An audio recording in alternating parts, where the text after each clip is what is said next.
Hello friends, welcome back to my YouTube channel. ಇವತ್ತು ನಾನು avocado juice ಮಾಡೋದು ಹೇಗೆ ಅಂತ ಹೇಳ್ತಿದ್ದೀನಿ. ಏನಪ್ಪ ಇದರಿಂದ ಬೆನಿಫಿಟ್ಸ್ ನಮಗೆ ಅಂದರೆ, ಇದರಿಂದ ತುಂಬಾ ಬೆನಿಫಿಟ್ಸ್ ಇದೆ. ನಮ್ಮ ಹಾರ್ಟ್ ಹೆಲ್ತನ್ನು ಕೇರ್ ಮಾಡ್ತದೆ. ಇದನ್ನು ಕುಡಿಯೋದ್ರಿಂದ ನಮ್ಮ ಬೆಳ್ಳಿ ಫ್ಯಾಟ್ ಹೋಗ್ತದೆ. ಆಮೇಲೆ ಸ್ಕಿನ್ ಇಂಪ್ರೂವ್ಮೆಂಟ್ಸು. ಇದನ್ನು 12 ವೀಕ್ಸ್ ಕುಡಿತಾ ಹೋದಂಗೆಲ್ಲ ನಮಗೆ ಇದರಿಂದ ಬೆನಿಫಿಟ್ಸ್ ಏನನ್ನೋದು ನಿಮಗೆ ಗೊತ್ತಾಗಿ ಹೋಗ್ತದೆ. ಸೊ ಇದನ್ನು ಮಾಡೋದು ಹೇಗೆ ಅಂತ ಇವತ್ತು ನೋಡೋಣ. ಆವಕಾಡೊ ಜ್ಯೂಸ್ ಮಾಡೋದಕ್ಕೆ ಏನೇನು ಬೇಕಪ್ಪ ಅಂದರೆ, ಆವಕಾಡೊ ಒಂದು ತೊಗೊಂಡಿದ್ದೀನಿ, 2 ಬಾಳೆಹಣ್ಣು, ಒಂದು 6 ಬಾದಾಮಿ ತೊಗೊಂಡಿದ್ದೀನಿ, ಒಂದು ಸ್ವಲ್ಪ ಗೋಡಂಬಿ ತೊಗೊಂಡಿದ್ದೀನಿ. ಸಕ್ಕರೆ ಹಾಕ್ಬೋದು ಅಥವಾ ಬೆಲ್ಲ ಕೂಡ ಹಾಕೋಬೋದು. ನಾನು ಕಲ್ಲು ಸಕ್ಕರೆ ತೊಗೊಂಡಿದ್ದೀನಿ, ಇದು ಒಳ್ಳೆಯದು ಅಂತ ಹೇಳ್ತಾರೆ.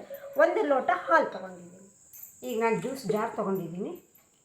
ಇದಕ್ಕೆ ಆವಕಾಡೊ, ಬನಾನಾ ಇವೆಲ್ಲ ನಾನು ಪೀಸ್ಗಳು ಮಾಡಿ ಇಟ್ಕೊಂಡ್ಬಿಟ್ಟಿನಿ. ಯಾಕಂದರೆ ಜಾರಲ್ಲೇ ಎಲ್ಲ ಪುಡಿ ಆಗಲ್ವಲ್ಲ ಬೇಗ, ಸೊ ಜ್ಯೂಸ್ ಆಗೋಕ್ಕೆ ಈಸಿ ಆಗೋಗ್ಬಿಡ್ತದೆ ಅಂತ.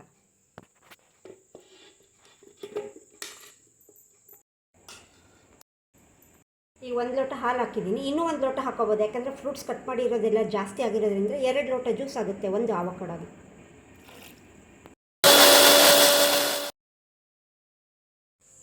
ಆವಕಾಡೊ ಜ್ಯೂಸ್ ರೆಡಿಯಾಗಿದೆ. ಇದರಿಂದ ಏನು ಬೆನಿಫಿಟ್ಸ್ ಅಂತ ಆಗಲೇ ನಿಮಗೆ ಹೇಳಿಬಿಟ್ಟಿದ್ದೀನಿ. ವಾರದಲ್ಲಿ 2 ಸಲ ಕುಡಿತಾ ಬಂದರೆ ನಿಮಗೆ ಇದರಿಂದ ಏನು ಬೆನಿಫಿಟ್ಸು ಎಲ್ಲ ಉಪಯೋಗ ಏನಿದೆ, ಬೆಳ್ಳಿ ಫ್ಯಾಟು ಎಲ್ಲ ಕರಗುತ್ತೆ, ಚೆನ್ನಾಗಾಗುತ್ತೆ.